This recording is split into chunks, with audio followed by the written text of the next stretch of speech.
Welcome back, everybody, to the 214 215 podcast. I am Zekaram. And I am salty. So we are now at the midway point of the NFL season, and with an eventful deadline, there's a lot to talk about with Dallas, Philly, and the entire league. So this week there will be two podcasts, one with our normal format, and one where we have some friends on to discuss some mid-season awards and the trade deadline. This podcast will be the normal format, talking about the Cowboys and Eagles, and then some predictions for the upcoming NFL week. So first, let's hop into the Dallas Cowboys. They suffered a pretty embarrassing 27-17 loss to the 2-5 Arizona Cardinals, who were starting Jacoby Brissett. I know Salty wants to add in a little factoid to this. Yeah, did you know that the Cardinals are 4-10 in Monday Night Football games, and their only four wins are against the Cowboys? I bet you didn't know that. Bet you're hearing about this for the first time now. That's this is the first time I'm hearing about this. um, but yeah, that is a true stat. Sadly, And Jacoby pretty Brissett owned embarrassing stat. Jacoby Brissett owned your defense so badly that they named him the starter now. That's crazy. Yeah, you keep laughing about it, but now you don't have a quarterback in your dynasty team. So I have who's the Jacoby real loser Brissett. here? Jacoby Brissett's gonna be the Cardinal starters for years to come. I don't know what you're talking about. Oh yeah, my bad. Sorry, Mhm. I didn't consider this possibility. Yeah. But anyway, let's get over and talk about the Cowboys as a whole. So this was a pretty bad loss in a lot of facets, pretty much all facets of the game.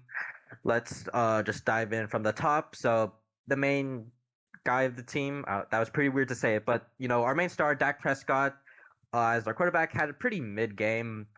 He didn't do anything great. He didn't do anything like super bad. He had an interception late in the game, which is nice for all the media to talk about. So now they can blame him because he threw an interception. But overall, I didn't really think there was a lot that he could do. His offensive line was pretty bad today. Just to be quite honest, on 39 dropbacks for Dak Prescott, he was pressured 19 times, which is 48% pressure rate. He was hit 9 times and he was sacked 5 other times. So just a really awful performance from the offensive line. Uh, the thing with the offensive line is just we spent 3 first-round picks on this offensive line, and they're still just average at best. I mean, they're good at run blocking, which is they're good at run blocking, which is I guess cool, but their pass blocking has been atrocious, honestly. Especially in this game, it's cost us in a couple of games so far. Dak Prescott really cannot settle into the game. Tyler Guyton was our first round pick last year. He was always going to be a project, but it's just not nice when you have to just develop a left tackle, especially during your quarterback's older years. Tucker hasn't really done much. I mean, he's an offensive lineman. He's an offensive guard, so it's not like he's going to have a huge impact on the game.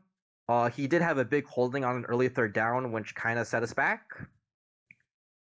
Terrence Steele, we paid 2 or 3 seasons ago, and that was coming off an ACL tear, and ever since he's been really bad.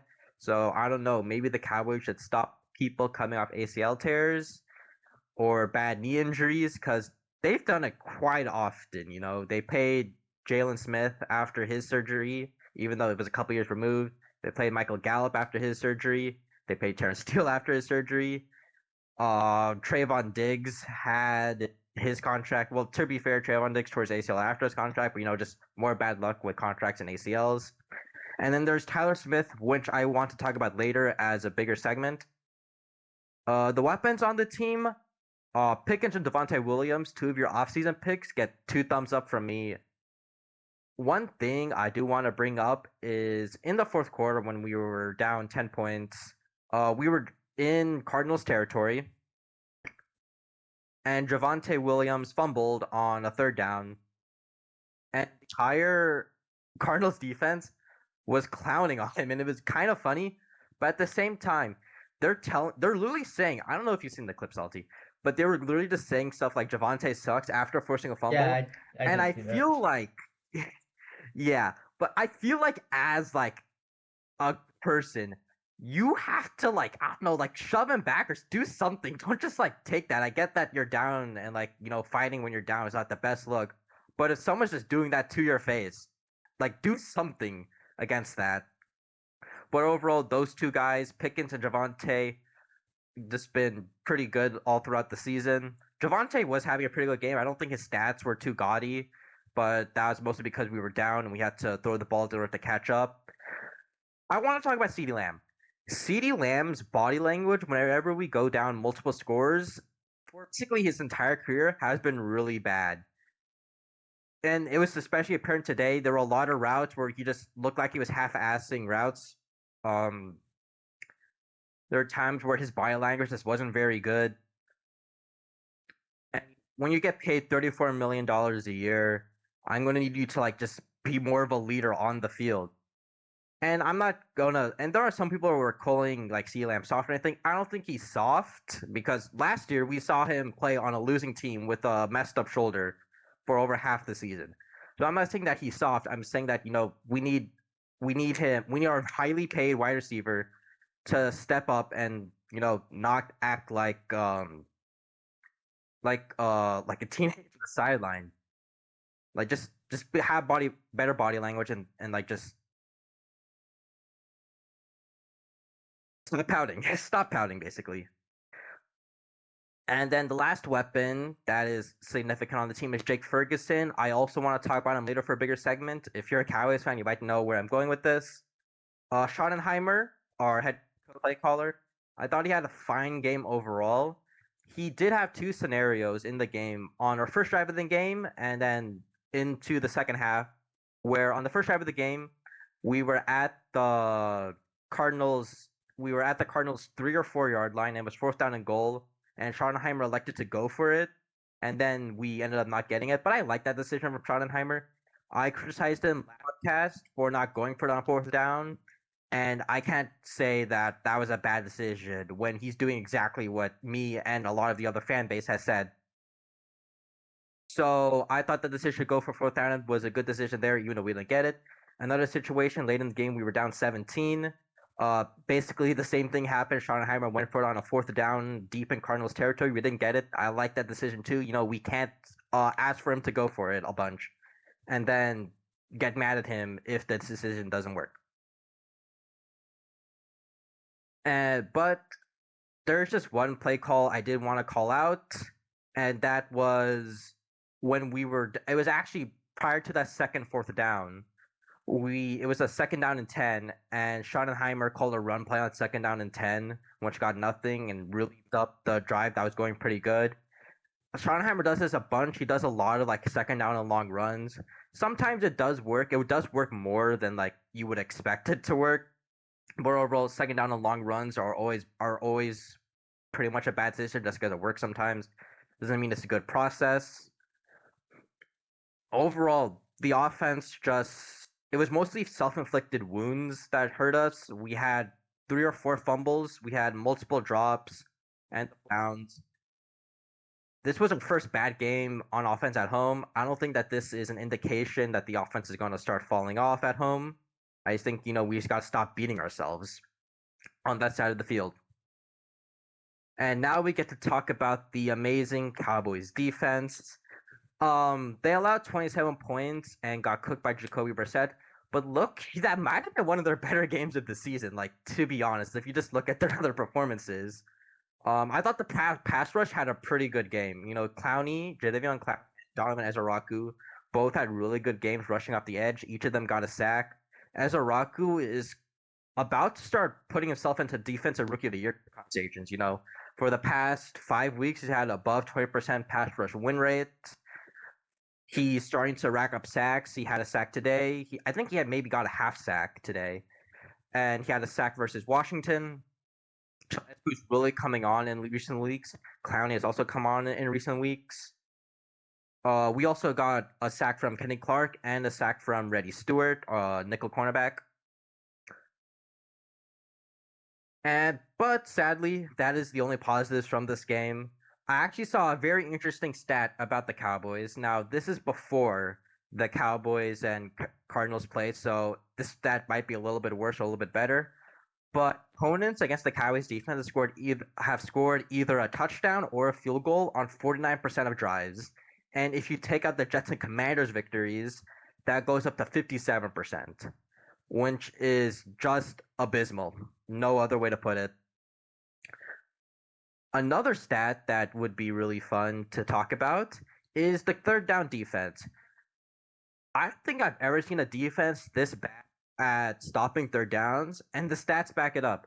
They're currently allowing a 54% third down conversion rate, which would be the worst in NFL history by 2.1 percentage points. That's just pathetic. There's just no other way to put it. In the first half versus the Cardinals were 7 of 9 on third down, and this wasn't even like they were getting to good spots like 3rd and 2, 3rd and 3, 3rd and 1. This was like 3rd and 14s, 3rd and 8s, 3rd and 9s, 3rd and 10s. These are good for the defense that you just can't get off the field. Arizona hadn't even had a 74-yard drive all season, and they had back-to-back 74-yard drives for touchdowns in this game. And the run defense finally wasn't god-awful this week. It still wasn't good. Like, you didn't immediately just fold to it, so I guess that's progress.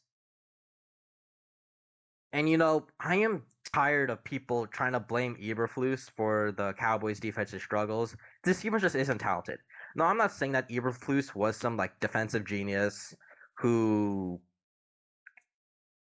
is completely being held by his players. He still has some mistakes, obviously. But I mean, you look at the Chicago Bears, his former team, a lot of the defensive players didn't like him either, and that defense is still garbage. And it's not like they have a bad defensive corner. Dennis Allen, he wasn't a good head coach, but his defenses were pretty consistently good. From 2020 to 2022, with the New Orleans Saints, they all had top 10 defenses when it comes to allowing points.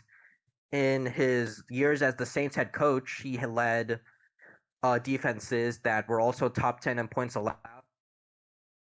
And it wasn't until his last year with the Saints that they got fired that he started allowing more points on defense. And now this year, they're still allowing points on defense. So basically, I'm going on a bit of a tangent, but Dennis Allen is good, and he can't help the Bears when the Bears defense is bad under Eberflus. So anyone who's going to say that, oh, well, he was bad with the Bears, well, the Bears are also just bad. Anyway, that's a bit of a tangent that I kind of got a bit off track. But the point is, this is not Eberflus's fault. The defense does not have the talent necessary to do anything really. And Eberflus has made multiple adjustments. He's played significantly more man coverage. He's blitzed significantly more. He's tried to put his defense in a position where they can succeed, and we just don't have the players. And again, I'm not saying Eberflus is some defensive genius, but it's not all his fault. I'm not even sure if it's 50% his fault. We just don't have talent on that side of the ball. And because of this because of this game, you're starting to see a bit more Arizona Cardinals praise. I've seen a couple of people say like, "Oh man, they were like a couple plays away from being like 5-2 against some good teams." Here's the thing about the guys: they make every team look good. Fun fact: I think this might have been before the game as well, but teams are averaging a 14.6 point drop off the game following the Cowboys. The teams are scoring 14, nearly 15 less points per game the week following the Cowboys than they did when they were playing the Cowboys. So to people who beat the Cowboys and use it as a measuring stick, you really should not. And now I want to get to my overarching point, not overarching point, but one of the main points I wanted to make is guys you paid this offseason have been absolutely awful. But I'll get into that in a sec. Well, I was just gonna ask about Deron Bland, which he had a pretty terrible performance on Monday Night Football versus Marvin Harrison Jr., where he got that one rep where he like did a somersault trying to guard a slant against Marvin Harrison Jr. Yeah. Has he been that consistently bad this entire season, or was that just more of a like one off game aberration? That's a good question to ask. I'm gonna kind of put it aside for a bit because this next session I'm gonna talk about covers that. So basically, I can just start out with Deron Bland actually. But basically, one of my main points I want to make is guys you paid this offseason suck. So Deron Bland, someone you obviously mentioned just now, he had one of the worst games by a defensive back I've ever seen. He got dominated by Marvin Harrison throughout the entire half. He had that one play where Salty mentioned. And what's funny is on the first play of the second half, they moved him off Marvin Harrison Jr. and they put him on Michael Wilson. And Michael Wilson instantly burned him for a 50-yard play. Alongside that, one of Bland's best traits is tackling, but on several third downs, there were times where Deron Bland had a guy in front of the sticks, and he just could not bring him down. So just everything that Deron Bland was doing was bad, and honestly, Deron Bland has not been that impressive this year, especially for a $90 million corner. He's kind of just I feel like he's kind of just here to get pick sixes against the Washington Commanders at this point. Like that's all he's done this year, and a lot of his only things he does. I mean, so week 17 versus the Commanders. Watch out for Deron Bland to get an interception, but but overall he's just been not very good this year. And he's not the only person, like I mentioned. There are a lot of guys who paid this offseason that have been awful. You paid Deron Bland $90 million extension. Another player you paid $90 million extension to was Tyler Smith. This has been one of the worst years of his career. He's been an All Pro last couple of years at the left guard position. This year he's taken a lot of penalties, and he's always had a bit of a penalty issue, but that was mainly like holding and stuff like that. This year he's taking a lot of pre-snap penalties. Early in the game, when we were driving on the first drive of the game, the Cowboys were moved incredibly well until the first and goal play at around the 4 or 5 yard line. I think Tyler Smith missed a block. It might have been Tyler Guyton, but I'm pretty sure it was Tyler Smith. He missed a block, which caused a 5 yard loss and really set us back on that drive. We ended up not scoring. Just this entire year, he's not been very impressive. Walt Nolan, the Cardinals rookie defensive tackle, had a lot of good snaps against him, and I expect my $90 million left guard to be able to perform well against the rookie in his first game as well. Osa Digizua, we paid him $80 million. We gave him an $80 million extension this year. He's been invisible all season. He's barely made any splash plays. A lot of his production was probably due to the fact that he had a guy like Micah Parsons next to him, who was guarding a lot of tension, so we had a lot of one-on-ones. But the Cowboys currently do not have. Well, for now, maybe we'll talk about it later. But they do not. They really have that really elite defensive lineman to draw some attention away from the rest of the defense. But overall, Osa's just been invisible all year. He hasn't really done anything of note. And when you get paid $80 million, I expect you to at least impact the game, which you have not. And the last person I want to talk about is Jake Ferguson, your tight end, who got a $54 million extension. It was kind of a joke in the Cowboys community because this was during the Micah Parsons holdout. It's kind of a joke that we only gave Jake Ferguson that contract to spite Micah Parsons because he was holding out or whatever. But that contract is not looking too well. Like, sure, he's getting a lot of receptions and a couple of touchdowns, but he's not doing it that no other tight end could do. If you watch Jake Ferguson highlights, it's him catching like 5-7 yard passes that any tight end could do. This game against the Cardinals was truly awful. He had two important drops. One on the first drive of the game, which could have set a 4th and goal at the 1. Have a really good short yard back of Javonte Williams and a good run blocking offensive line. So maybe if Jake Ferguson catches that ball, we're able to run the ball and we're able to come away with points on that drive. Had another bad drop, I think towards the end of the half in the Cardinals game, where he dropped the ball. It might have been in the third quarter, but he dropped the ball inside the 5 yard line. Would have set a good position to get some points to make the game closer. And an underrated thing that he did wrong was at the end of the second quarter, he got a quick pass. The clock was running, so he got a quick pass and got pushed out of bounds backwards. Now, in case you didn't know, The only way you're able to stop the clock on going out of bounds is your momentum has to be going forward. If it's going backwards, the clock still runs. Now Jake Ferguson just got absolutely bullied out of bounds backwards, so we had to spike the ball, and we tried out Brandon Aubrey for a 68-yard kick on the side of the field where he doesn't prefer to kick to. He usually prefers to kick from the left hash or the middle. So it's just like those little things, and Brandon Aubrey ended up missing that kick. So it might just sound a little nitpicky, but these are the little things you need to do right that Jake Ferguson just has not done. And it just feels like all of Jake Ferguson's athleticism has just been zapped from him. If you watch like Jake Ferguson highlights from 2022 and 2023, this dude could move, dude. He could run. He was great after the catch. There's just none of that here. You barely see him break tackles. You barely see him get a lot of run after catch. The only time I've really seen him move after the catch was his first touchdown versus the Jets. And I feel like you could just put in any tight end and any decently athletic tight end, and they'd be giving you similar production to what Jake Ferguson's doing with how Dak Prescott loves throwing to tight end and with how Dak Prescott is playing. And honestly, he might not even be the most talented tight end on the roster. Brevin Spanford has shown a lot as a blocker, and he had a play versus the Bears back in week 3 where he showed way more athletic ability after the catch.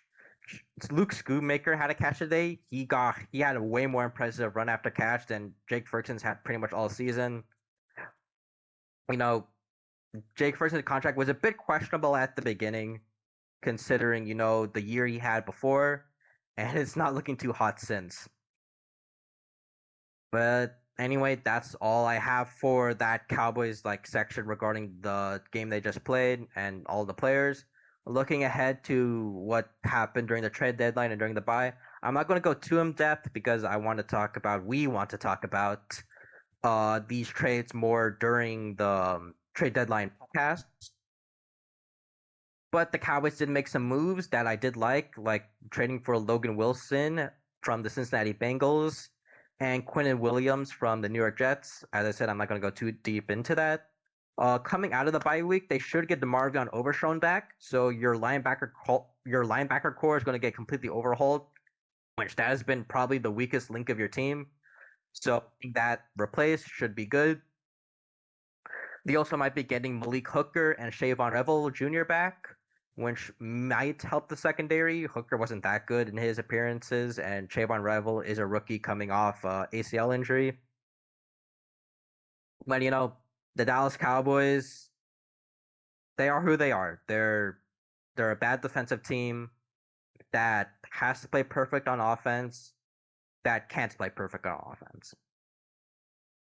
So overall, it's not too bright in Jerry World right now. But 8 more games left. There's 8 more games left. Now let me segue over to Salty, who will talk about the Eagles, who just had their bye week. So the Eagles had a really one of the best bye weeks you could possibly have as a team, honestly. Your two main divisional opponents, the Commanders and Cowboys, both lost. The Commander season is practically over now with the Jaden Daniels suffering that brutal arm injury. The Cowboys, as I talked about, lost to the Cardinals. And then also for the 1 seed race, the Packers lost to the Panthers, even though they were like double digit point favorites over them. They just can never play a complete game. The Lions also lost to the Vikings. So now the Eagles are in like prime position to get the 1 seed. The Seahawks and Rams are still on their tails, but they do have the tiebreaker over the Rams, and you hope that the Seahawks and Rams like duke each other out and like lose a few games there in a tough division that also includes the 49ers, and that's enough to get you the 1 seed, especially if the Eagles keep playing how they showed the last 2 weeks right before entering the bye week. So the Eagles are also going to get some reinforcements coming off IR with Jacorian Bennett, Nolan Smith, more importantly, who was okay for the first 3 weeks of the season, but was incredible to end the season and into the playoffs last year. So you're hoping that gives you a big boost to the edge rush position. They also did trade for Jalen Phillips, which I will also get into more detail during the trade deadline podcast. They also made a few other minor trades with Michael Carter II and Jerry Alexander, which are more just buyers to see if they can get anything out of there. I still expect that the starting cornerback opposite Quinion Mitchell will likely be a combination of Keely Ringo or Jacorian Bennett. If I had to bet on it, I'd say Bennett, but that might also just be because we've seen the least of him, so there's less answers to if he's good or not. Just Keely Ringo doesn't give you a lot of confidence. You already know Dory Jackson is a disaster.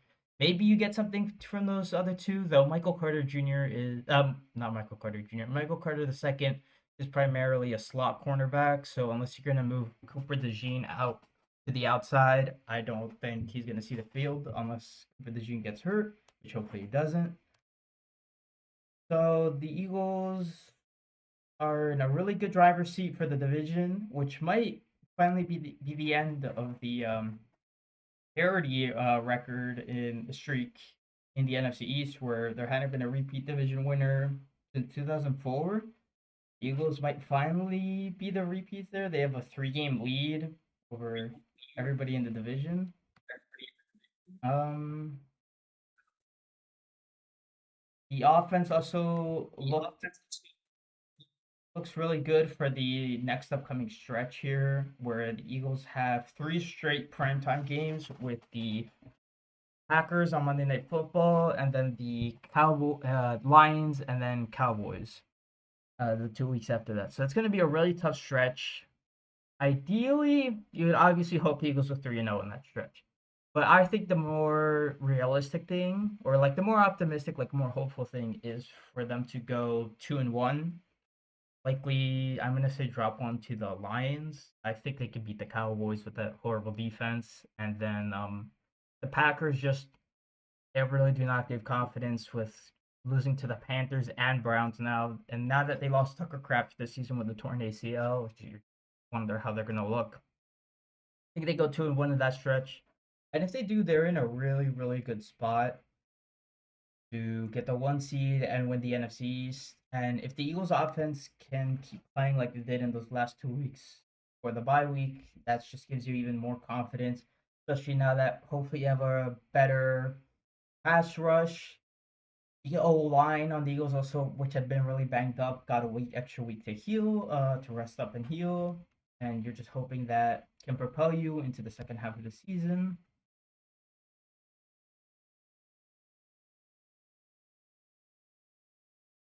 And yeah, that's pretty much it.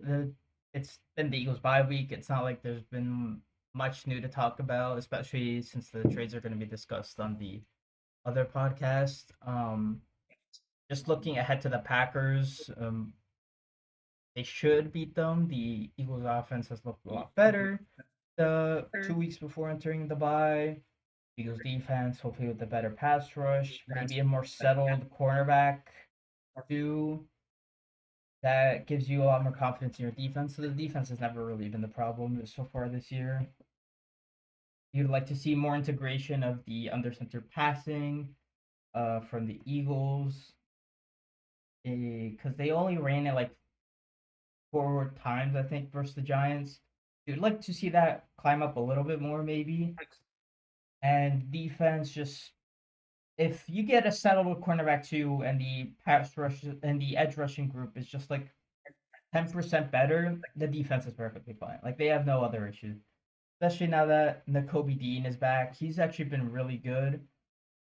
Jahad Campbell's playing time has dropped down a little, but I think that's just more has to do more with how good Nakobe Dean is than anything with Jahad Campbell because he was really coming into his own before Nakobe Dean came in. And yeah, I think they should beat the Packers. Monday Night Football. had the bye week. Yeah, if the defense is fine, has those small tweaks and improvements, the Eagles should very easily, not very easily. The Packers are still a good team, but just with the loss of Tucker Craft and how they've looked pretty bad at times in the season, like they never play a complete game. I think the Eagles should be expected to win against the Packers, and then have a very tough matchup against the Lions the very next week. So moving on to the picks section. The first game is a Thursday night football game between the Raiders and Broncos, where the Broncos are 9.5 point favorites. This is a pretty bad Thursday night football matchup, if I'm going to be completely honest. I think the Broncos Yeah. pretty easily beat the Raiders here, even with how much better the offense looked with Brock Bowers returning to the lineup. The Broncos defense is a lot better than the Jets defense, and the Broncos offense, while also like kind of inconsistent at times, also should be able to do more than enough for the Raiders defense to get the win. It really is remarkable how they continuously pick the worst matchups for Thursday night Yeah. football. I kind of expect this to be a close game, considering Denver has not shown that they're able to really this whether the competition is good or not, unless it's the Cowboys, that they've been able to blow out teams. I think this will be a close game, but I think ultimately Denver at home will be able to get a victory. Moving on, we have the Falcons at the Colts. This game will be played in Germany. The Colts are currently 6.5 point favorites. Indianapolis is coming off their first loss in I think about 5 games against the Pittsburgh Steelers. While Falcons are coming off a pretty bad performance, not a bad performance. They had a pretty close game against the New England Patriots where they lost. Both these teams are looking to bounce back. I think that the Colts will come away with the victory. I think that this is probably a bit not a fluke performance, but I think it's a blip in the road for the Colts. I think that they'll bounce back.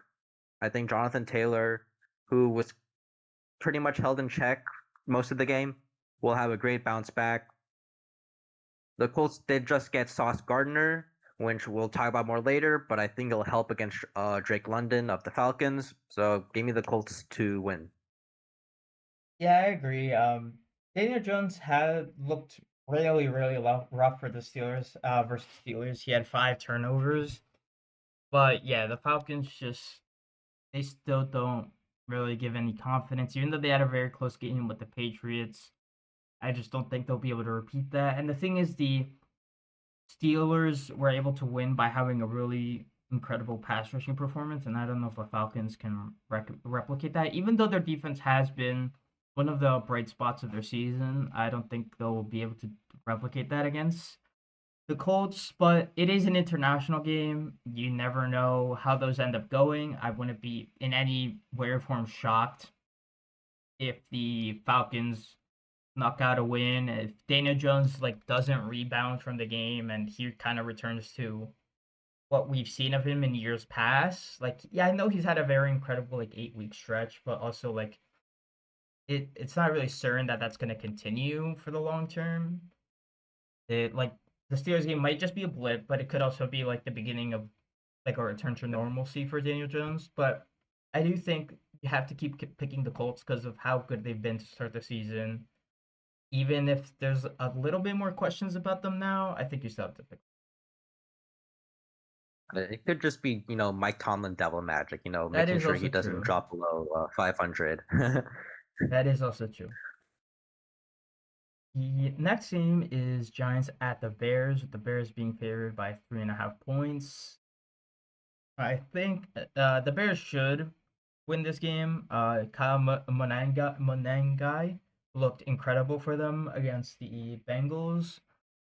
That was an amazing game, that Bengals Bears game, but it also didn't really give you a lot of confidence in the Bears defense, like long term, to get completely demolished like that. And you can't really get any takeaways on the Bears offense versus Bengals because of just how completely horrendous that Bengals defense is. But they are a much more talented team. The Giants are just like every year, a complete dumpster fire. Even if they now have a promising young rookie quarterback, they just don't have any real talent outside of that. And yeah, the Bears, even though they haven't looked as good as the record indicates, should win here against the Giants. I will disagree that the Giants don't have a lot of talent. I think they have a lot of talent on the defensive end, That's true, yeah. and all of the yeah, and a lot of their talent on offense is injured right now. But I do agree that they're cool with this game. I actually kind of do expect this to be a bit of a little high scoring game, though ultimately I'm not sure if I trust Caleb Williams to lead his team in the fourth quarter, but I trust him more than Jackson Dart. So give me Chicago to take this victory. The next game we have is the Buffalo Bills visiting the Miami Dolphins. Buffalo is a 9.5 point favorite, and I think that is very fair. Miami, interestingly, did not do much at the trade deadline. I don't want to go too in depth with it, but they only made one trade. Meanwhile, Buffalo didn't do much at the deadline, but they just are coming off a very good victory against the Kansas City Chiefs. It feels like every year they beat the Kansas City Chiefs in the regular season, and people talk about, oh, the Bills have closed the gap, and then they lose to them in the playoffs. But give me Buffalo to take this victory. James Cook absolutely killed the Dolphins last time they played. I expect them to do it again, and they can't stop the pass either. So I'm sure Josh Allen will have a nice game. So give me Buffalo in a pretty dominant victory. Yeah, there's not really much else to add. The Bills are the much clearly the better team. Dolphins, they haven't shown anything to indicate that they can fix this or rebound from this. They're just in complete free fall. And yeah, I think the Bills very easily beat the Dolphins here. The next game is the Ravens at the Vikings, with the Ravens being favored by 4.5 points. The Vikings had a very impressive win against the Lions with the return of JJ McCarthy, who looked good for only being like his third career start. The Ravens looked a lot better, obviously, with the return of Lamar Jackson, completely demolishing the Dolphins 20-6 on Thursday Night Football. And I think even with how good the Vikings looked against the Lions, that was maybe more of just a fluke game, just because it was divisional rivals and stuff like that, than the Vikings actually being on the level of the Lions. And I think the Ravens get a win here to keep trying to claw back into the playoff race. Yeah, I think I might agree. I'm honestly, this game is pretty close for me. You mentioned that maybe the Vikings game was a fluke. I thought the Vikings did a really good job containing Jameer Gibbs, and Jesus, man, and David Montgomery. I thought they did a really good job containing the Lions ground game, which is one of the best in the league.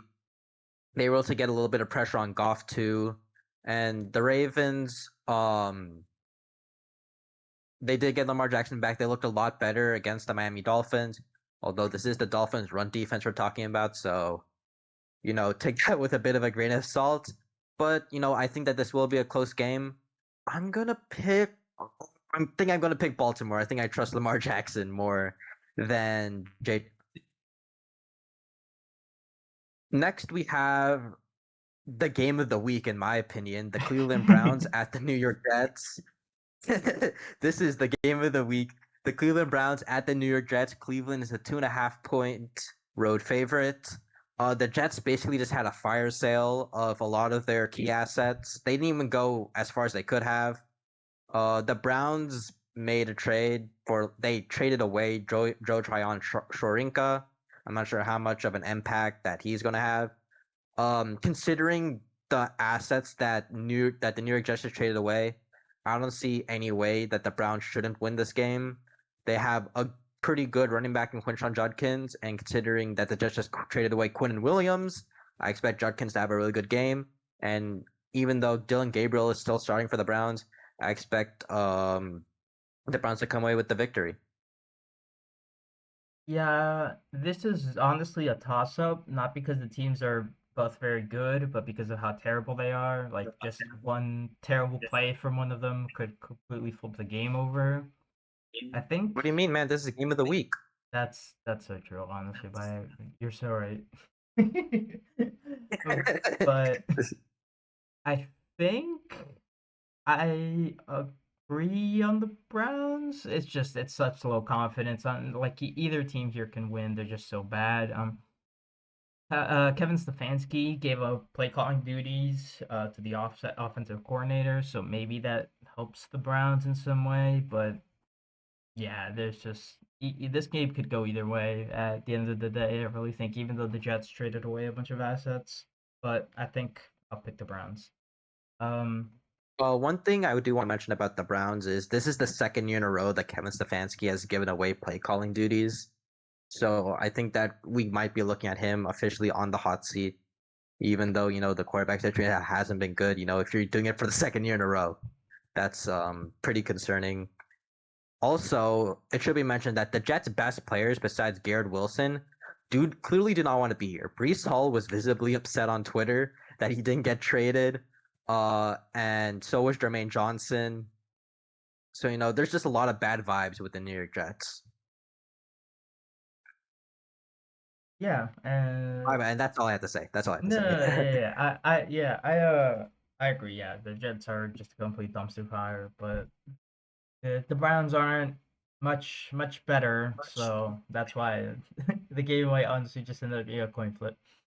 But the next game, which is the actual game of the week, I think, between the Patriots and Bucks.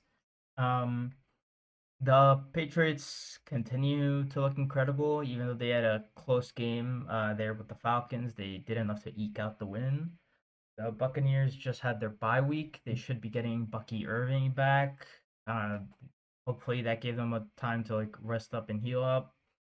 Especially because Baker was kind of looking a little worse there to right before entering the bye week, so maybe this gave him some time to reset. I think the Patriots win this game and keep on rolling. It's just Drake May has been playing on such an incredible level this season so far, and they are good enough on defense where I think they can be able to contain Baker Mayfield and the Buccaneers offense. Bucky Irving may have an impact on the Bucks offense. He'll definitely help them in the running game because Rashad White isn't the most effective like runner on a down to down basis. I think the Patriots win this, but again, for exactly the same reasons, the Browns and Jets game is a coin flip. I also think this Patriots and Buccaneers game is a coin flip.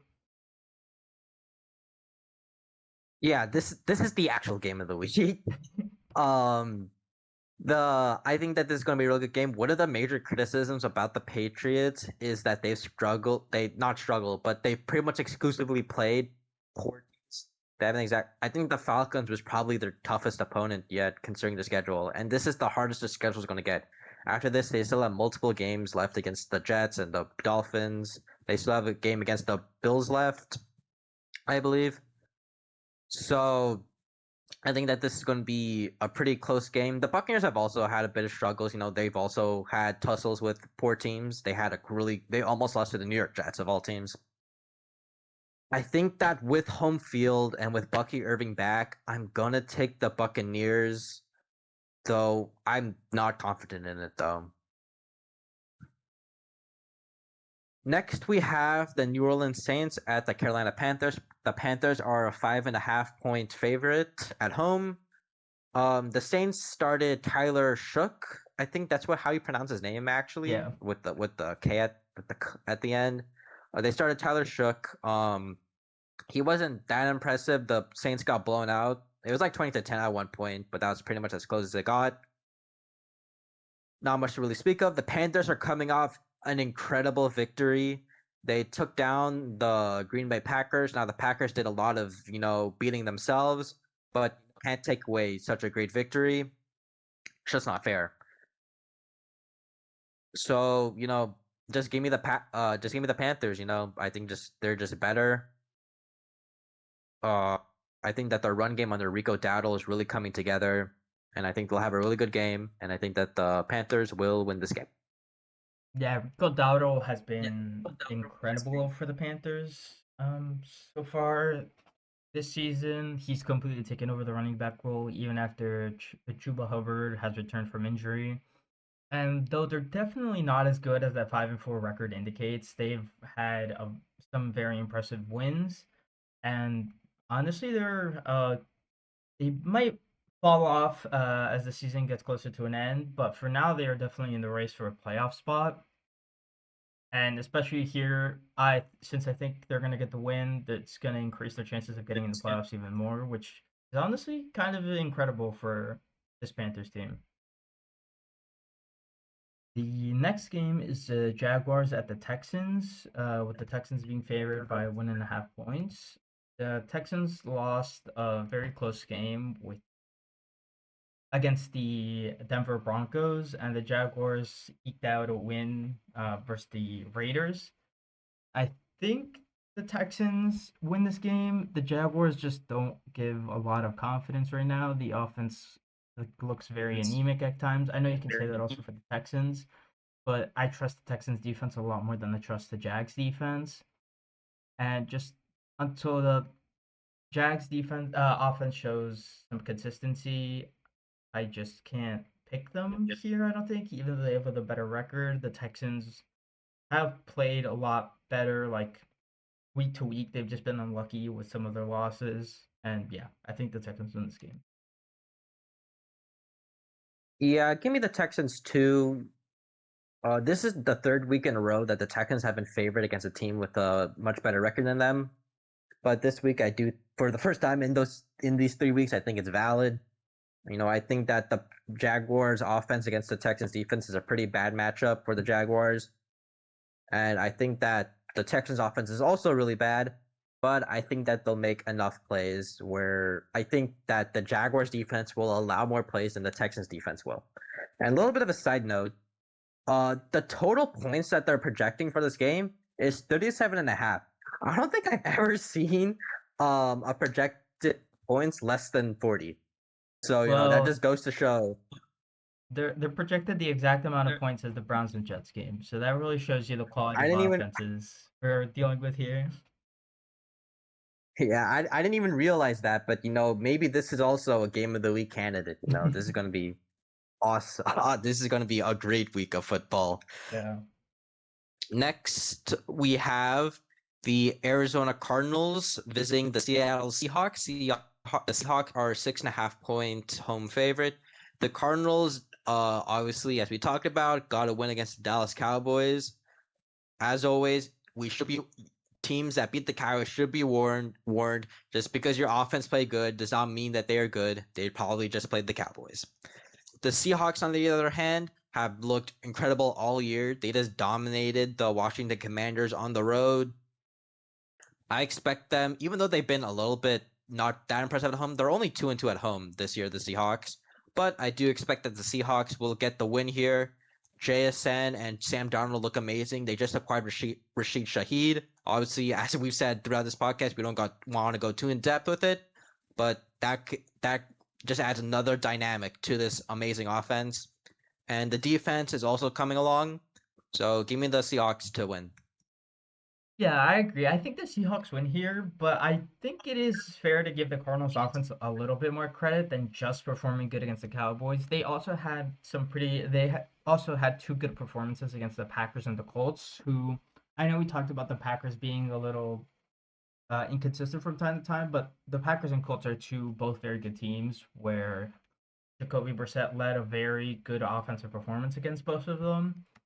So I do think this game might be a little closer than expected, but yeah, the Seahawks offense has looked incredible. Sam Darnold, JSN also has looked incredible, and the Seahawks defense should do enough where eventually the Seahawks offense is more than capable of pulling away and get the win here.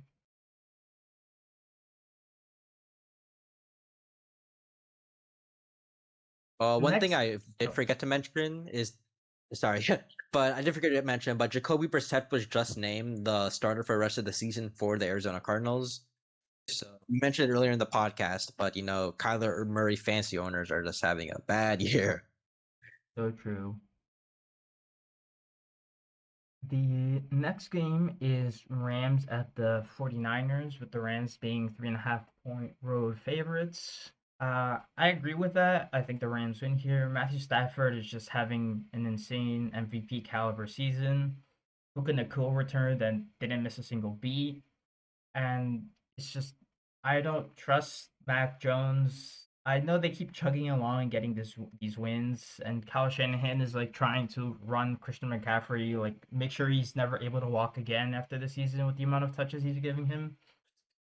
But I just don't think the Niners offense can keep up with the Rams. The Niners defense is just so injury riddled since they lost their first round pick now. Also, Michael Williams, they lost them. They already lost Fred Warner and Nick Bosa.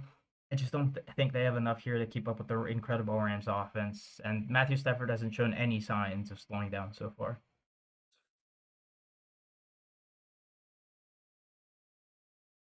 One thing I do want to say is that Michael Williams not paying for the 49ers might help their defense. Like, it's kind of rude, kind of not nice to say it, about an injured player, but he's been one of the worst players in just one of the worst edges in the league by a pretty significant margin. Just look at advanced analytics.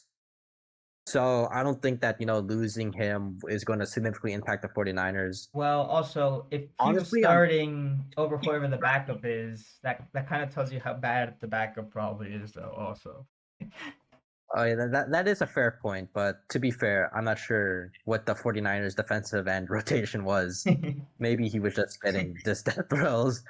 But I'm actually going to pick the 49ers to go here. It's kind of a bad decision to pick based on trends, but the 49ers have absolutely owned the Rams in the regular season. And now this week they're going to have more weapons back. I don't think Pearsall is back, but they do have Jennings back. Christian McCaffrey's continuing to have a really good year. I know it's bad to pick trends, but give me the 49ers to upset the Rams at home. Next, we have the Detroit Lions at the Washington Commanders. Detroit is a 9.5 point road favorite. And honestly, I think the number's kind of low. I think that the Lions will absolutely dominate this game. I think they'll have a great bounce back. I think Dan Campbell, following a loss, will get his players in the right mindset and will basically just have them prepared for the upcoming match against the Commanders. Washington no longer has Jaden Daniels for the foreseeable future after that pretty gruesome non-throwing arm, thankfully, injury. I think that Detroit is going to run away with this game on the road. yeah, I agree. The Commanders' defense is horrible, has been horrible, and now that the offense isn't going to be there to like even support them a little bit. I just think the season turns into a complete train wreck more than it already has been for the Commanders. I think the Lions easily clear that 8.5 points and just completely dominate the Commanders. The next game is the Steelers at the Chargers, with the Chargers being favored by 2.5 points. I don't know what you're gonna end up picking, but I think I'm gonna go with the Steelers here. The Chargers offensive line has just been completely decimated with injuries. Now they've also lost Joe Alt for the season with an ankle injury. And if there's one thing the Steelers do have is a great pass rush.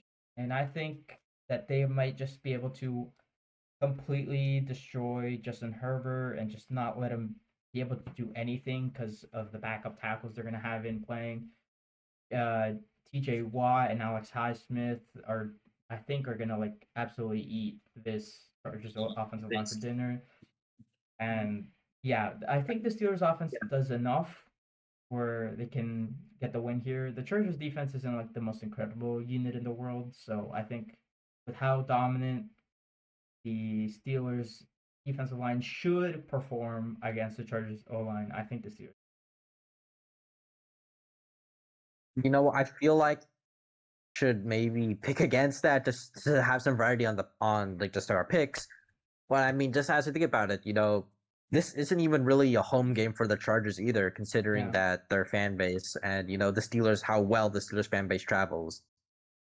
I really want to pick the Chargers to have some variety, but I just don't see it. Like you mentioned, that matchup with the Chargers offensive line that is completely decimated, and the Steelers front seven, which has started to improve, especially against the Colts. I just cannot not pick the Steelers. I feel like this is like the time of the year where the Steelers are racking up wins, and you're starting to think, oh, maybe that they're not that bad. Maybe this is the year that they take a step. And then, what always happens is during like weeks 14 to 15, we'll have a really bad loss. And then, but for now, give me the Steelers. Next, we have the Philadelphia Eagles at the Green Bay Packers. The Packers are 2.5-point home favorites. I'm going to pick the Green Bay Packers to take the victory here. I know they've been inconsistent a lot this year, but they have been better at home.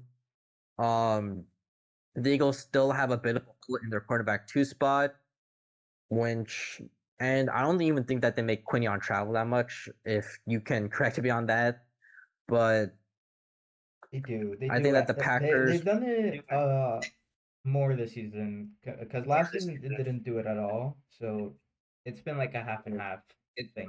But also, I don't think the Packers really have any wide receivers that are worth like making like traveling for. If I'm gonna be completely honest, but yeah, I'll get into that that after is you finish your analysis. that's true. I just, for the sake of getting variety, because I feel like I know what Salty's going to pick. I am going to Green Bay Packers to get this victory at home. I think that it is possible that with home field and having a crowd behind them on Monday Night Football, I think that they can get some momentum and get the victory here. But it's going to be a really close game. I think the Eagles win this game. Not like in a blowout, but I think it's like a game where the score doesn't indicate how like it's a closer score than the game actually would indicate. I'm like kind of shocked the Packers are favored in this game at all. Just how the Eagles played the last 2 weeks and the fact that the Packers just lost a very embarrassing game to the Carolina Panthers. I'm honestly kind of shocked, but yeah, I think the Eagles defense is more than good enough. I don't think the Packers really have good enough weapons against the Eagles defense, even though they have an issue at cornerback too. With the loss of Tucker Craft, it's just that Packers receiving room really doesn't inspire the most confidence with Romeo Dobbs, Christian Watson, Matthew Golden. It just doesn't really. I don't think it's that good of a unit. And the Packers defense has looked good at times, but if their forte is their pass rush, and the one thing that the Eagles have is an elite offensive line. Lane Johnson has done very good against Micah Parsons throughout his career, and Mailata has struggled a bit more. Obviously, he's not at Lane Johnson's level, but he's also done enough to contain them in their matchups. And yeah, I think the Eagles should not easily but comfortably get this win versus the Packers. Oh, that is all we had for this podcast. Thank you guys all for watching. If you made this far, sure you guys like and subscribe. Also, make sure you tune in to our mid-season and trade deadline podcast, which will be coming out maybe the next day that this is released. It should, yeah. So, and for that, thank you guys for watching, and we'll see you guys next time. Peace out.